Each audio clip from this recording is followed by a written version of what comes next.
Hello there, ladies and gentlemen. Welcome to the next in our series of Master Talks. My name is Nicola Doran, and I'm here today just to introduce you to our speaker, Shane Holland.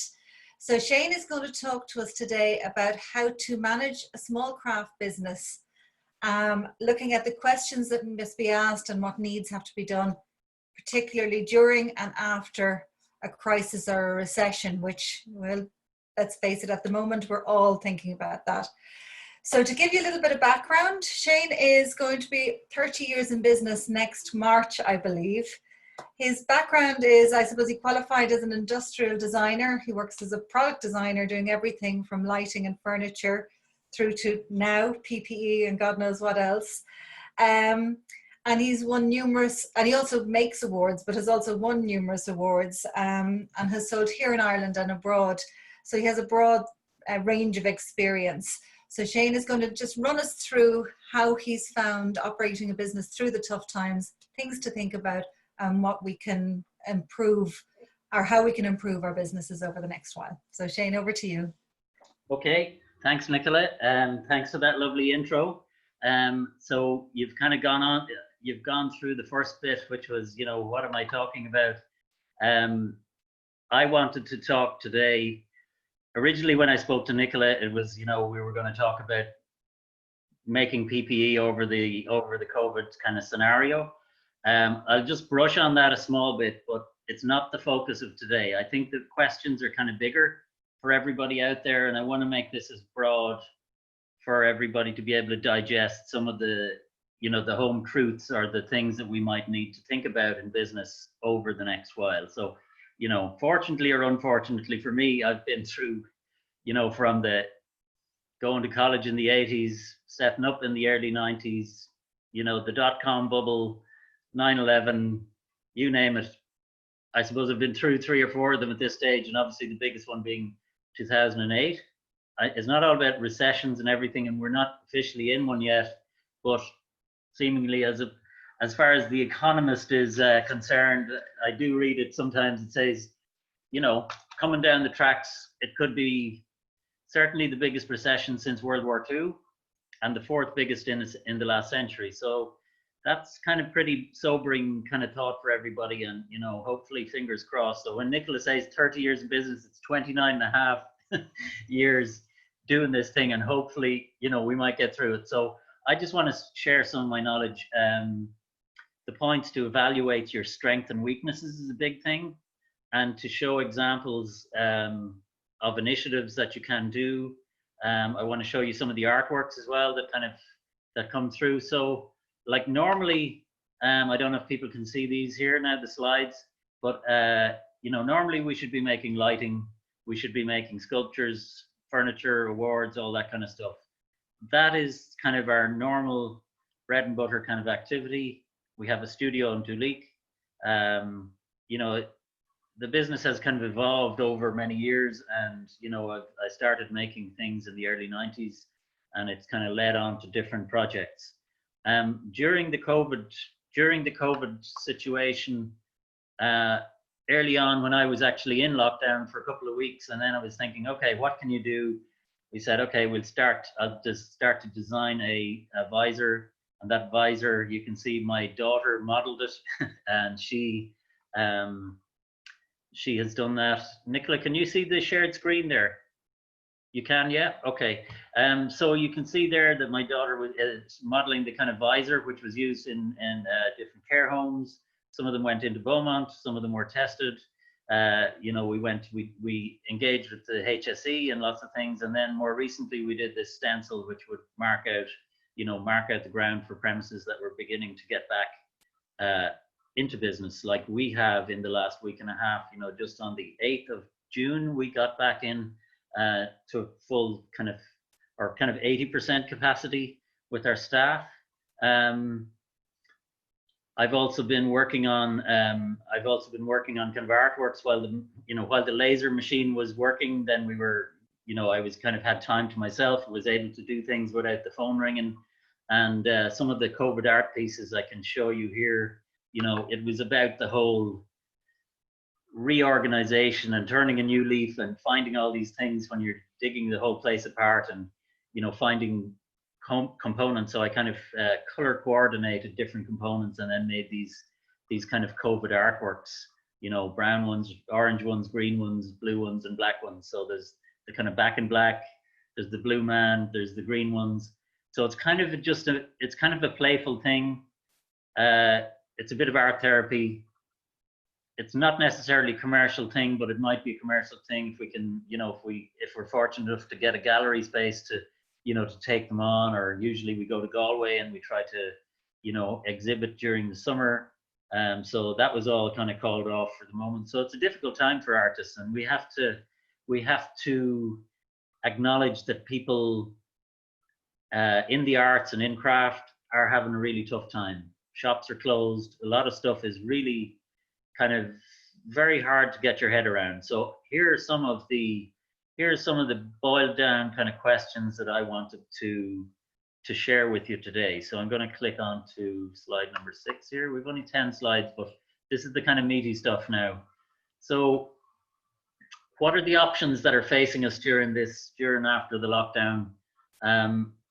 One is non-strategic hibernation. Non-strategic hibernation is basically bury your head in the sand, do nothing, and hope everything will be fine. Now that sounds great because you can get in a lot of Netflix. You can stay in bed until 12 o'clock in the day, and you can pretty much kind of hope that everything will be fine. Now, for a lot of people that might have got the 350 off the government to kind of do nothing, maybe it's actually been a really good thing. And I know a lot of people that didn't have, you know, full-time jobs were actually delighted to get this. In some ways, you know, I don't think that's really going to get people anywhere because there are a lot of issues. So number 2, the strategic hibernation. Strategic hibernation is basically kind of reduce your overheads, think about the situation, and do the strategic thing. You know, I suppose a big thing in business is try not to burn all your funds. Like cash flow is a huge thing in business. So in my own case, you know, we probably burned through about 30 grand's worth of funds just through the lockdown in terms of keeping staff on the books, you know, either paying 70 or 80% is a commitment that I gave.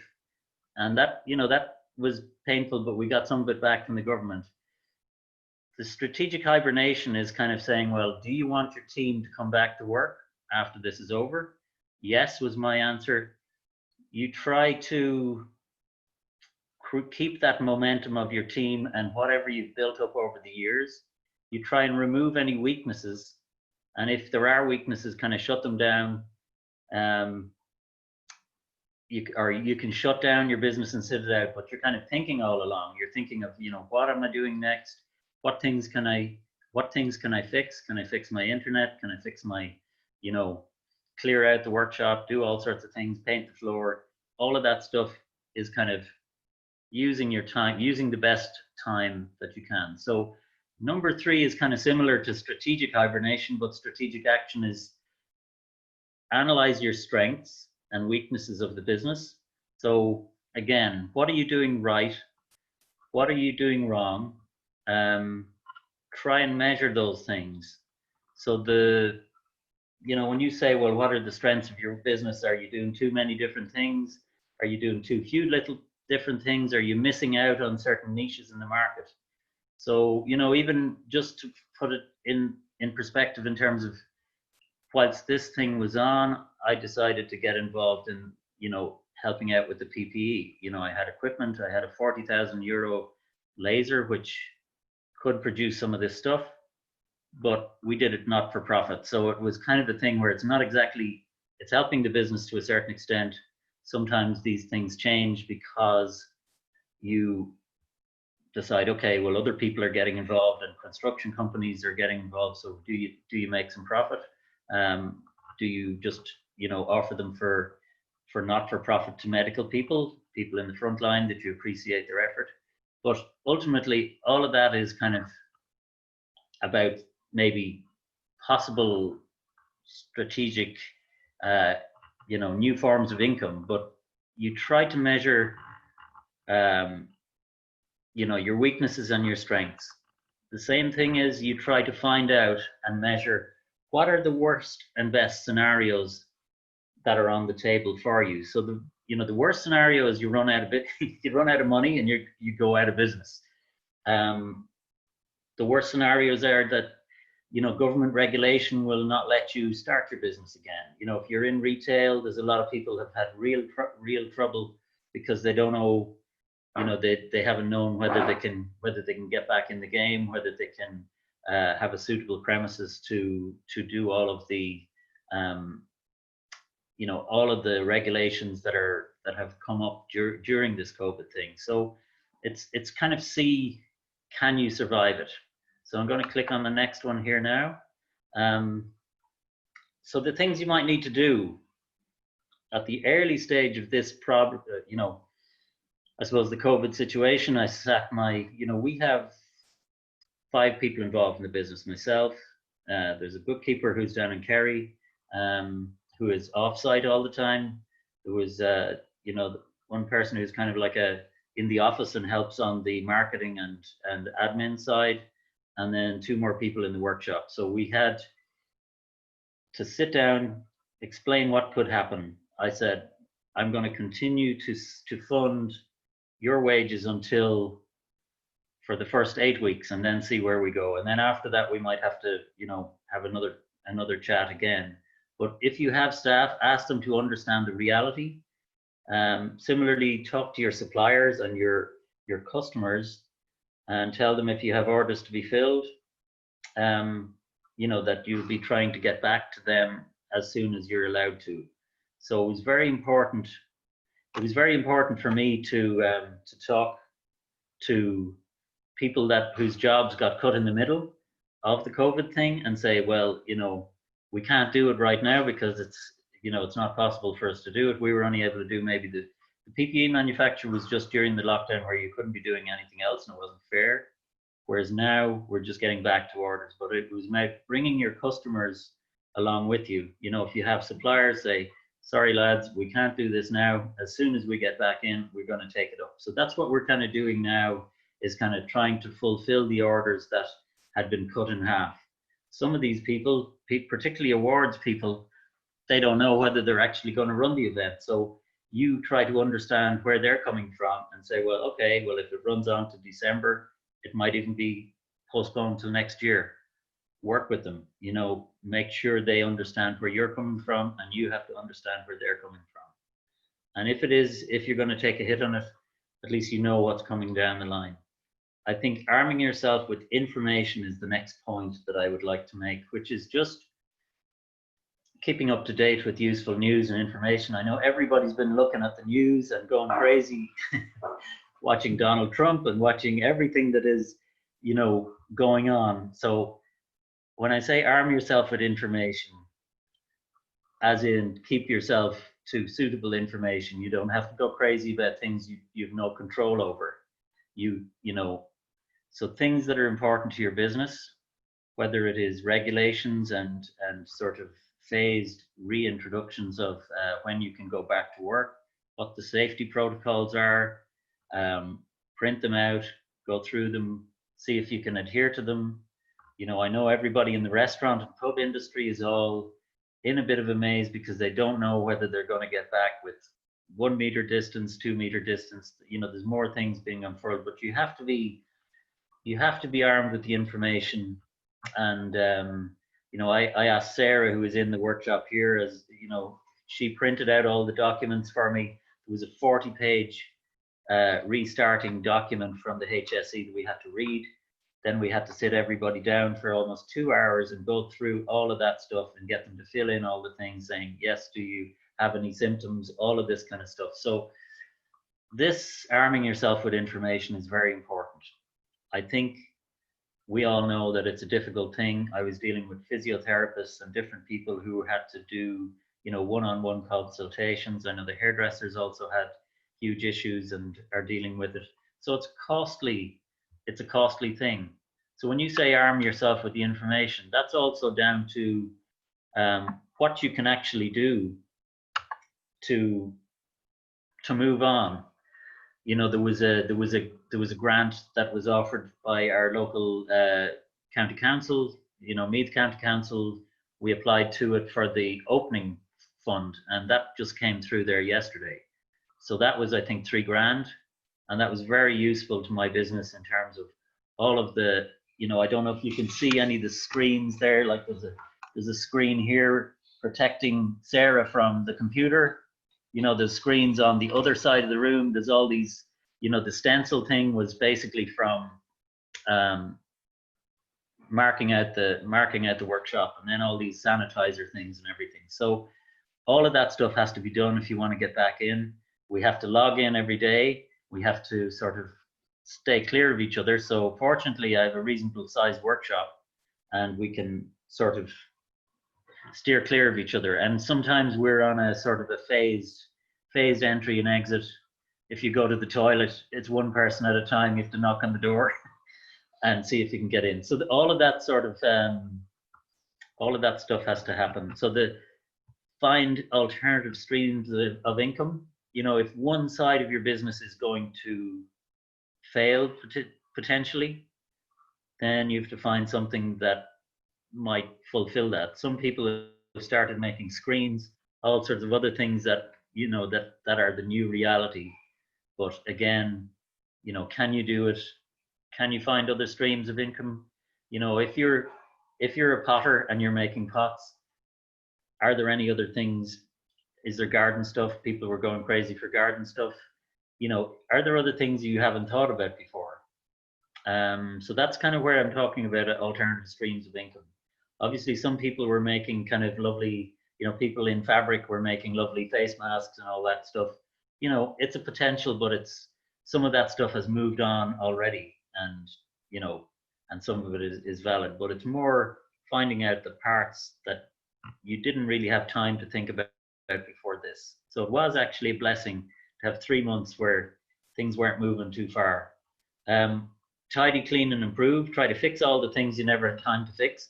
So like computers, machines, stuff that needs servicing, and then all the things like websites, online sales.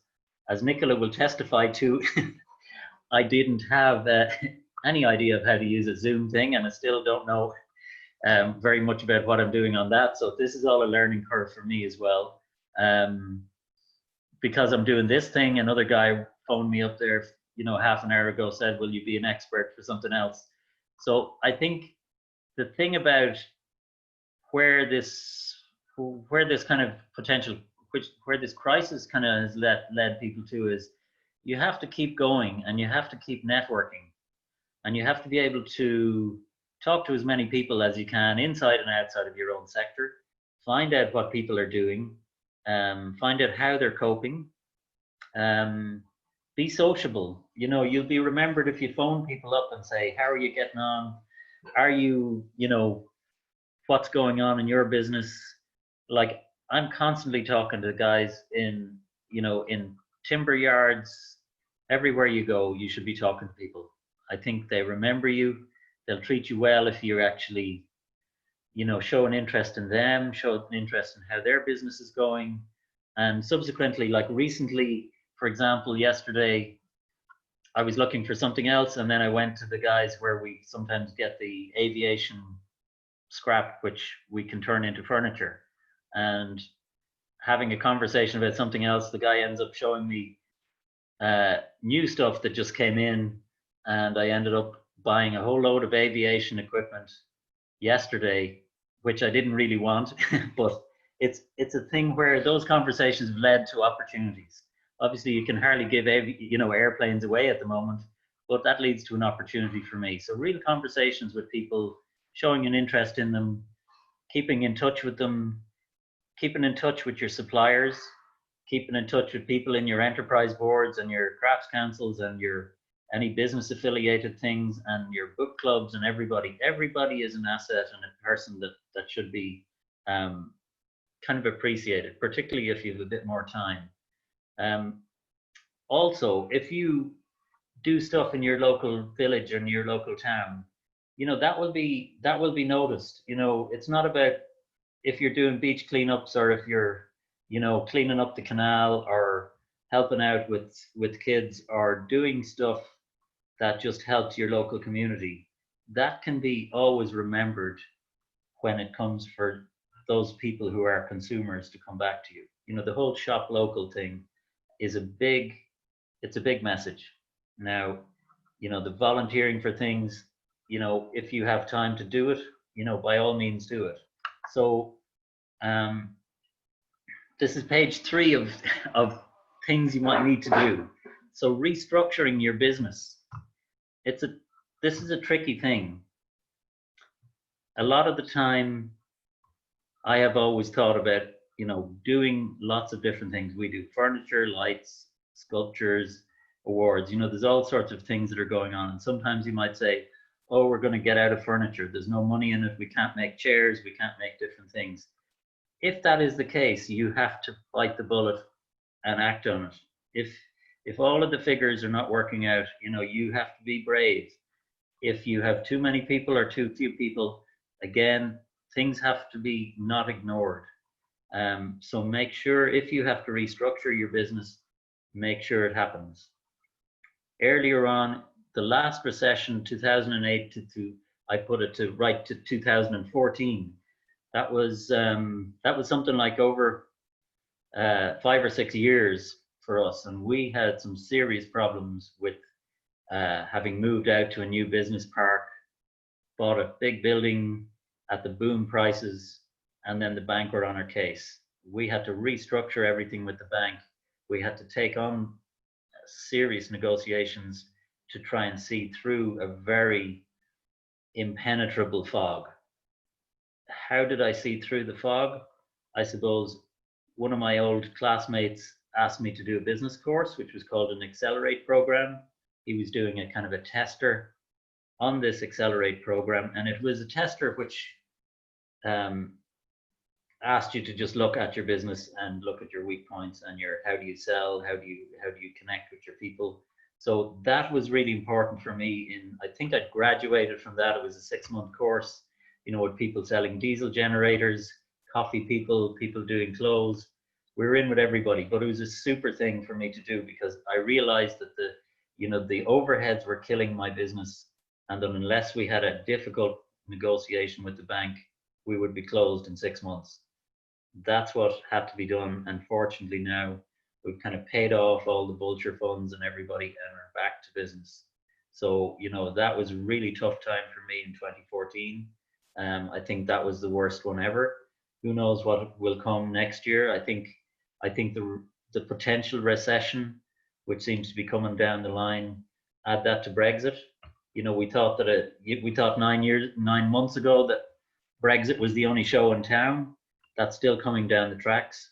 So there's a lot of issues that are coming that are sort of headwinds that are really going to challenge us. So when I spoke to my bookkeeper, Tom, we said, well, like, how much could our business be down by this year, given that we were making nothing for 3 months? 45 to 50% is a very realistic expectation, but at least we know that, and now we know we have to either find alternative income or cut things back or whatever. So we've started back at kind of 80%, or on a 4-day week. I'm doing at least 5 days a week, but the staff are in for 4 days a week, because we said we didn't want to burn through all our work, and then in 3 weeks' time we've done everything. So you need to kind of ease your way back in, find out whether you're able to go back to a 4-day week or 5-day week, or if you have to cut it back to a 3-day week, so be it. So the next thing I think is visibility. Visibility is important. I don't know, maybe people are sick of seeing you on the internet or seeing your Instagram posts, but everybody's on these things these days. So Facebook, Instagram, LinkedIn, I found LinkedIn to be very useful, when we were kind of launching some of the PPE stuff, and people are interested in your stories. If you're invisible, people forget about you. It's not, so all of that, everybody knows about it. It's just use the platforms. You don't need to tell them what you had for breakfast. You just need to tell them sort of any relevant stories that you want to share. You need to embrace the new reality. Like we are where they are, where we are, as they say. So you've got to work with it. You got to find out what do you need to do. The sooner you deal with it, the more likely you are to survive. So that's, for me, it's Zoom meetings, perspex screens, all of that stuff. If you've got to do it, you got to do it. If pubs don't adapt to the future, they're not going to be able to open. So planning for the future. Now this, I think, this is my last point. You'd be glad to know. Plan for the future means I talked to a guy who was in the golf industry there recently, and he was freaking out because all of his things are events, you know, golf events, and golf was his thing. And he was saying, we have just shelved everything until next year and we're kind of hibernating. But he said, we're still planning, and we're planning for the future. So we're planning for 2021. So we know we're not going to get anything out of 2020, but we know we have to plan for 2021.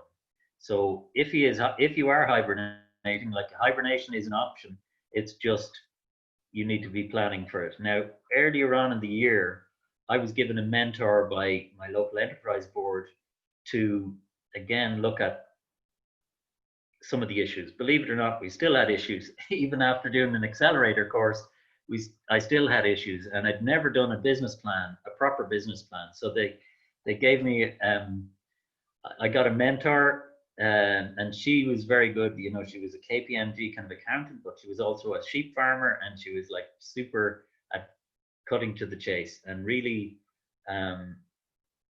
she said, Shane, you've got to get your plans together. And of course, her or the golf guy said, it's not. I said, well, who am I sending the plan to? And she said, you're sending it to yourself. It's your plan.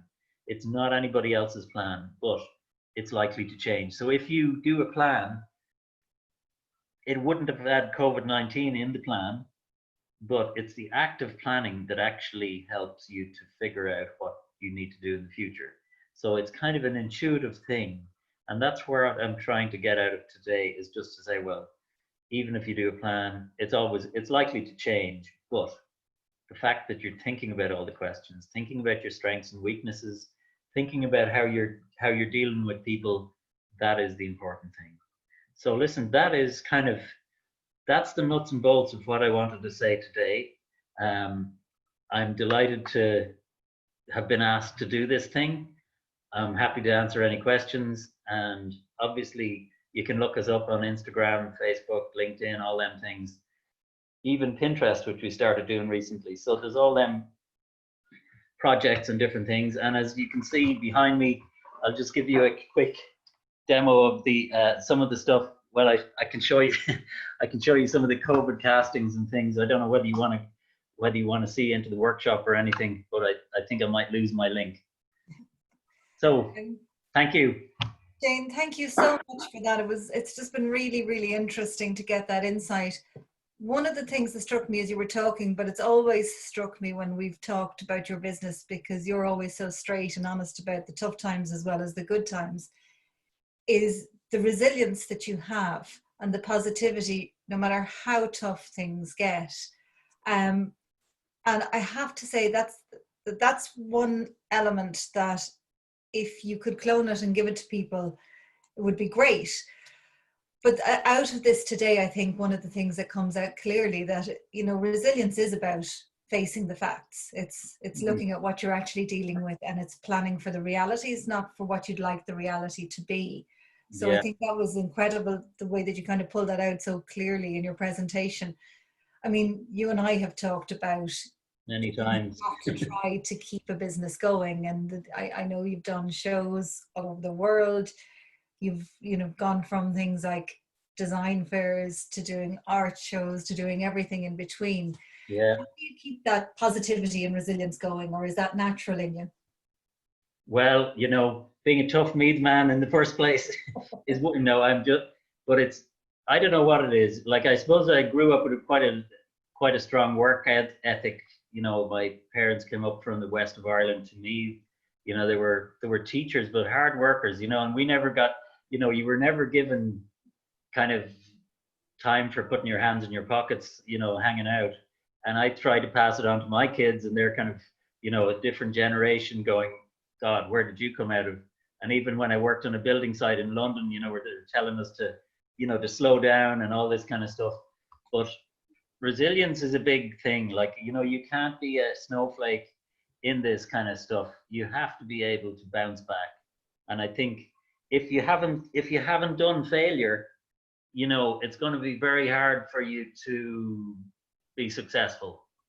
You know, because you'll get a certain number of failures, and then you might get one or two successes. And, you know, sometimes the thing you think is going to be a success is a failure, and you have to be able to deal with that and move forward. So I don't know. And even, you know, the going to England on the ferry, as I was discussing with you earlier, you know, during 2011, 12, all of that stuff that had to be done when your business is in difficulty, you know, you just have to think, well, what do you need to do next? You know, it's a kind of it seems an obvious thing for me as to what I need to do. Yeah, I have to say, the other thing, just as you're talking there, it makes me think one of the things that is hardest to do sometimes when you work alone, in particular in a studio, but even when you're in a small business, is that remembering to talk to other people and to ask for help. Like during this COVID thing, one of the things that have been really good, I think, out of the way that the government has coordinated supports, is that there are supports there, but sometimes you do have to find them and you do have to go for help. So anyone who's watching today and thinking about where to go for help, have a quick look on the DCCI website. There is a COVID frequently asked questions section there that has all of the, you know, grants that are available, funding options, tips and tricks of how to get through this process on a practical level. So make sure you tap into that. And on the webinars that we've been running, one of the things, just as Shane was talking, that and got me thinking about resilience, there was 2 very good sessions on keeping a resilient mindset, how to stay positive and confident when things are tough. Some people are lucky like Shane and seem to have it naturally. Others of us have to work harder. So there's definitely lots of information out there. Shane, one of the other thing that I think hits me is that making the time for the artistic element when things are tough seems to be important to you. Well, it's kind of, I think the big thing is, you know, the great thing about this whole COVID thing was it gave me time when the phone wasn't ringing, you know, so I was just in solo in the workshop doing some of this PPE thing, and the machine would go for 2.5 hours. So I'd have this space, which is not allowed for anything else. Normally, you know, you're running around, and it gave time, you know, it's very hard to get that sort of Buddhist kind of time to do stuff that you'd never do. So all of this, you know, this COVID art came out of it, and there's actually more of it there's more of it coming. And then even the bits that we created on the laser are getting recycled into artworks.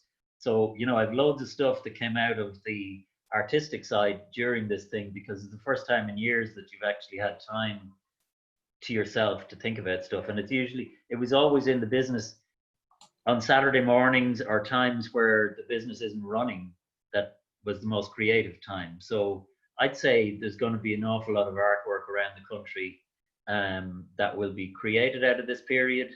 And I just hope that there'll be an outlet for that in terms of exhibitions or places where people can either show it or sell it or, you know, move it forward. Excellent. We have a lovely question in here for you, Shane. Does it matter to clients that you're an Irish maker? And if so, what would help to educate the public more about the value of Irish design and making? Well, for Irish people, it's obviously a great marketing tool. You know, people, particularly now with the shop local kind of message, are really keen to buy local or buy Irish. You know, Irish design is constantly a thing that has to be, a boulder that has to be pushed up the hill. But it is a very positive association within Ireland. We have to be realistic in terms of saying that when you move outside of Ireland, that sort of prestige isn't, you know, if you're selling in Britain, they want you to say you're a British designer, or if you're in Germany, they would prefer to be buying off a German designer. So you have to kind of you have to take that on the chin as well and say, it has to be good enough. You know, there's no, when you go to Paris or you go to Frankfurt, there are no excuses. You can't say, oh, they're going to buy it because you're Irish. That's rubbish. You know, it won't work. So it's got to be good enough. It's got to be interesting enough. If you have the story, and sometimes the Irish have the gift of the gab and they can sell the story, they'll buy it. So it's kind of, we have a talent for expressing ourselves in a way that other people don't. And that's where, you know, the Irish, you know, I've shown with Nicola in, you know, in Paris and different places, and people do react to that. And in the States, it seems to have even a different scenario. But Irish design is positive, but it's a thing that needs to be worked at, and it has to be good enough. I think that's so true, Shane. And I think that's where we have to be confident enough to have the belief in pushing that out as well. You know, we're not as a nation always very strong at blowing our own trumpets. And I think that is something all of us could do with working on, is getting better at being more positive in the way that we present ourselves. And without a doubt, over the next while moving forward, that focus on Irish made local, shopping local will be key.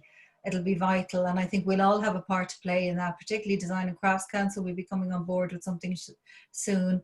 But all of us within the industry to come together, because there's an opportunity here with every crisis. There's as you've said, there's an opportunity with everything. And yeah. You know, Nicola, the thing is as well, we thought, you know, are there any opportunities in Brexit? Yes, there were potentially, you know, some possibilities there, you know, in terms of sourcing things from different places. But also, you know, when we're talking about shop local and Irish design and visibility, you know, like I realized that where I parked my van in Skerries, there were people who were in cocooning, looking out at the seafront and seeing my van, and then they rang me and said, can you do a sign for our house? And then they end up asking me to do lights for their house. And it was all about being kind of the local guy, but it was also about being visible and being accessible to them. And those little things of, you know, if you are a craftsperson, don't go driving around in a white van with no graphics on it, for example. You know, advertise your business locally. You know, be involved locally and make sure they know you're the local potter or you're the local sort of lace maker. You know, you have to be out there. You know, don't bury your talent under a bushel, because nobody will find it there. So that's a key kind of thing, I think. Brilliant. Well, listen, Shane, thank you so much for that. I just want to finish on two lovely comments that have come in from Liz. It says, thank you, Shane. I feel less alone in it all, which is a lovely impact to have on someone.